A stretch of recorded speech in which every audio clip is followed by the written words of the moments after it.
YouTube, we got the first Legend drop of the entire year tomorrow, Sunday. Remember, Legends are going to be on Sunday for College Football Ultimate Team. Let's get right into it. There's a surprise at the end with a very high overall card, and we'll talk about how you get it. First up, we've got Marshall Faulk. I don't believe he was in the last Madden. He was in Madden 23. San Diego State legend, 85 speed, is probably now the second best running back to the 89 overall Jenkins card, but hopefully will be significantly cheaper. Next up, we have got Ray Lewis. Now, they have updated the stats on this card from the blog release. It had 81 speed, when they did the initial cut block. Now he has 84 speed, so he's 1 speed faster than Eric Kendricks. A very, very good card. Going to be one of the best linebackers in the game for sure. And this is probably one of my favorite cards of the drop. We've got Pat White, a true, and this is what I've been asking for and hoping for when it came to the Legend program in college football, is that we get true college football legends and not necessarily just great NFL players, but in their college version. And I mean, the epitome of that is this Pat White. Now, his passing stats aren't that good in terms of accuracy, but he's got 85 speed and 85 throw power. And I think those are the two most important stats right now in the game, because that, determines your velo, how hard your passes are thrown. And then speed is everything right now in this game. So hopefully his accuracy isn't too detrimental to his card. But overall, I mean, can't ask for any more on that Pat White card. Next up, we got Brian Urlacher. My only complaint with this card, he should have been a safety because he was a safety in college, converted to a linebacker in the NFL, but that's why his speed also 83 is pretty good. An all-around great card, has 80 on all these little front-facing stats, 83 zone coverage, 84 hit power, 82 block shed. I really want to see actually the power move and finesse move on this, because he might be a better outside linebacker, considering we got Eric Kendricks and Ray Lewis to play middle linebacker. Middle linebacker, you would say, is one of the deepest positions right now within the game. And next up, we've got Booger McFarland. You guys probably know him as an announcer on ESPN. Probably the least, exciting card, I would say, of this drop, but D-tackle is a really important position because of all the running going down in this game. A little bit slow at 70 speed, but great block shed, great power move. Will definitely be a run stopper, as that is what his archetype is. Potentially, maybe he gets like a silver interior, ability that helps stopping the run. So he'll probably be one of the cheaper legends, I would say, tomorrow. And then your two LTDs. We've got Randy Moss from the Marshall Thundering Herd, 86 speed, so now he is the second fastest wide receiver behind Luther Burn, unless I'm missing something completely. Now, his route running is a little bit iffy on the short side, only 77, but 86 deep route running might be a threshold, and he's also 6'4", so definitely going to be one of the best receivers. I mean, all these cards at their position are going to be the best in the game. And then the other LTD is going to be Gerald Rivas. The only notable stat on this card is 74 zone coverage, but I will say this, the reg scene right now, people are playing receiver at defensive back in regs with 40 man coverage and 40 zone coverage, and they're still playing like as good as a normal DB. So I don't really think man coverage and zone coverage is actually that important on a DB. I know that sounds weird, but I think this Rivas card will be fine, especially also because man coverage I think is probably more liked right now. With playing defense, it's easier to set up and stuff like that. But Darrell Rivas, man, 85 speed, not the tallest, but we have so many good corners. He'll definitely find a spot on most teams if you do pull him. And then this is the special card I was talking about, a 90 overall Tim Tebow. Now, you're not going to be able to get this card tomorrow in game. How you actually earn it, I'll throw up the stats.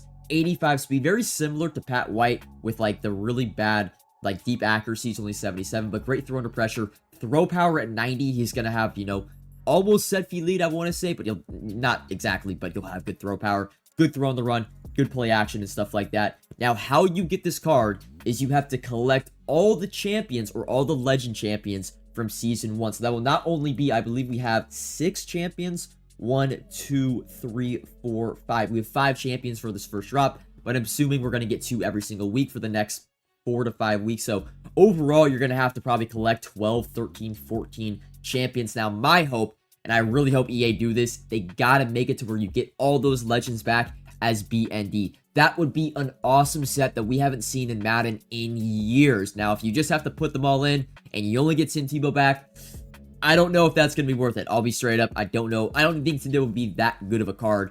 It's pretty much just his throw power is better than Pat White. So, fingers crossed I don't know. Not really listen to the feedback, because I'm sure they already have a plan and set, but I really want it to be where you get all the champions. Remember, you have to have the LTDs, so it shouldn't be... It's going to be an expensive set, but it's not going to be crazy. You should probably only have to spend, maybe 300, 400k max for the most expensive cards. And again, by the time you're able to get this Tim Tebow, the week 1, the week 2, and the week 3 legends probably won't be that expensive. It'll just be the week 4 and week 5 legends. So I love this concept, right? It's something new we have not seen. Again, this is like a Madden 12, Madden 13-esque type of set. Love to see it from the content team. If you want extended coverage of the market and how I make my coins in College Football 25, subscribe to the Coin Bible exclusively on Team Get Lucky. But now getting into what the title of this video is, and I just want to answer some questions on when to upgrade your team. Because of course, terrible timing by me yesterday, but they updated the price ranges like an hour after I uploaded a video. So there's a lot more, people have a lot more coins, and especially with Gauntlet and Champions now out, people are starting to obtain more and more coins, and they're finally being able to upgrade their team. And I think I've found a decent trend, or just, been observing the market a lot this weekend, and I think I have an understanding of when to buy certain cards. So the first thing, and you guys have probably noticed this across the board, is a lot of the champions that released throughout the week on Tuesday, Wednesday, and even a little bit from the cards on Friday, not necessarily, but mainly the story of the week cards and the in case you missed it champions. What you're seeing with these cards is as people are gaining coins, they are rising in price.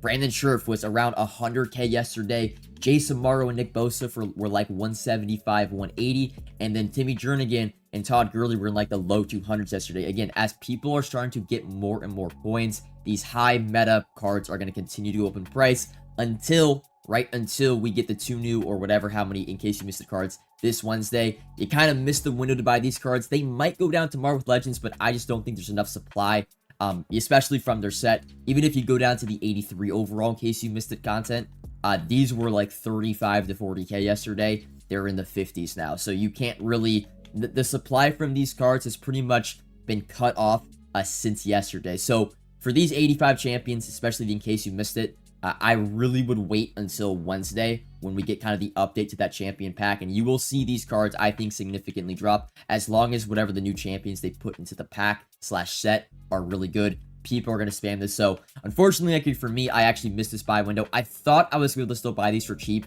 later on this weekend, especially maybe on Saturday or on Sunday when Legends drop, but clearly I've missed the window. They've gone up in price, and it's going to be a theme, I think, throughout this entire year, not really on college football, but Madden, as Champions and Gauntlet being back really promotes people to upgrade their team on Thursday and Friday going into the weekend. And then again, as people then earn the coins from Gauntlet and Champions right after they finish, because remember, you get the rewards right away. People are getting, like, for example, when Weekend League was a thing in Madden, Tuesday, the market would actually rise because people would be getting an influx of coins. But now that's all happening on the weekend. There's like a super demand for these crazy good cards. So you're going to see, I think, during the week, right when these cards actually come out, it's going to be the best time to buy them.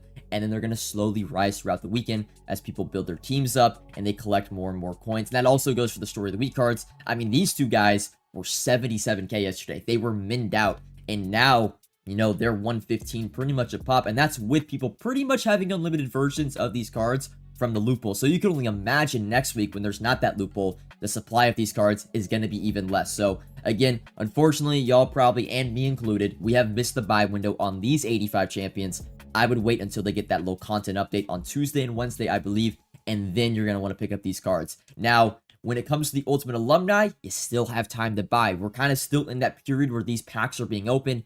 Eric Kendricks, I think, is a great card. Now, it's a little biased. I'm a big UCLA fan. He was a dog for us, but I picked him up for 110k. You also can get really good fluctuations on these cards. Also, Mike Evans, with the announcement of Randy Moss, is a little bit down right now. He was 280 this morning.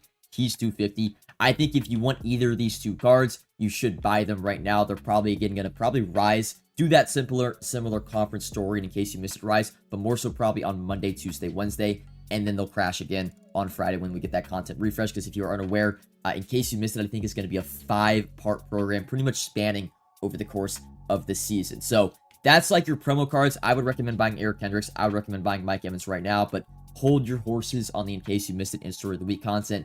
Now for base cards, I will admit, their market has come down to where they're at a reasonable price, especially for cards that have good speed. It's weird. Base cards are really, really rare, and some of them are really, really good, and others are really, really bad at this sort of 84 and 85 overall mark.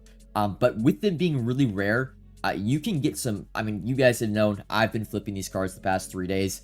I've been making crazy profit, and that is also up for grabs when it comes to just buying these cards for your team. If you sit on these filters, you can get some crazy, crazy discounts because people don't really understand their market that much. Especially right now, you can go all offense, all defense, go newest. For example, this Boston College right end, he's got 82 speed. He's one of the fastest defensive ends in the game, he's 113k. He actually goes for more around 150, 160, but right there, you know, that's a 40k discount on a real, like, one of the best defensive ends in the game, in my opinion. And I'll even just go show you the latest sales. I'm sure there's some for 150. There you go. Actually, I think mine was a sale at 164 from this morning. But like I said, the base cards are really daunting because there's not really a market for them, but that also makes it good because you can get crazy discounts across a lot of these cards. But that's pretty much it when it comes to the team buying. You know, I've been like slowly filling out your team. I'll give you guys a lineup update right now. Again, I didn't get to participate in the loophole. Got the XP glitch though the first day, but this is my team again. I've been slowly kind of building out. It's pretty much all BNDs across the board. Bought Mike Evans actually last night on a great deal for 210k, and then picked up Eric Kendricks, like I said, for 110k. And I'll probably, I don't know how much these legends are going to cost. Legends in Madden 23 were one of the most expensive promos or like type of content we saw the entire year, but typically legends have been semi-affordable content, although compared to the content we've gotten this year already, and the champions being, you know, in the 100s and low 200s, I think legends are probably going to be more so, like the good ones, that is, in the mid 200s, maybe high 200s, and then the, you know, the worser ones probably like Booger McFarland, Brian Urlacher, I would say in the mid to low 100s. We'll have to see how they do the sets. I'm assuming it's going to be individualized and not like the sets we've seen the past few days where they are a random champion. Typically legends, right, they're going to use that highest overall set piece. Is going to have to be that specific player, and then that set kind of, that piece will determine the entire price of the set. So again, we'll have to wait and see tomorrow, but I don't know about you guys. I know there's been some hiccups when it comes to the cut mode, but I think they've done content really, really well. Maybe I wanted to see a little bit more champions throughout the week, but the structure of the sets, and now the structure with this Team Tebow Legend content, I'm really, really enjoying College Football Ultimate Team, and I haven't even really dabbled into Champs and Gauntlet, which I'm actually going to be streaming later tonight on YouTube. Our first Champs run, Gauntlet, will be tomorrow for me. But I think that's all I wanted to cover. I think I covered everything, you know, with the in case you missed it, Story of the Week content, Legends, all that sort of thing. I will talk to you guys, probably no video tomorrow, maybe. We'll have to wait and see. Probably Market Monday on Monday, as long as we get a content schedule, and then we'll go from there. Comment if you have any questions, like if you enjoyed, subscribe if you're new, and until next time, peace.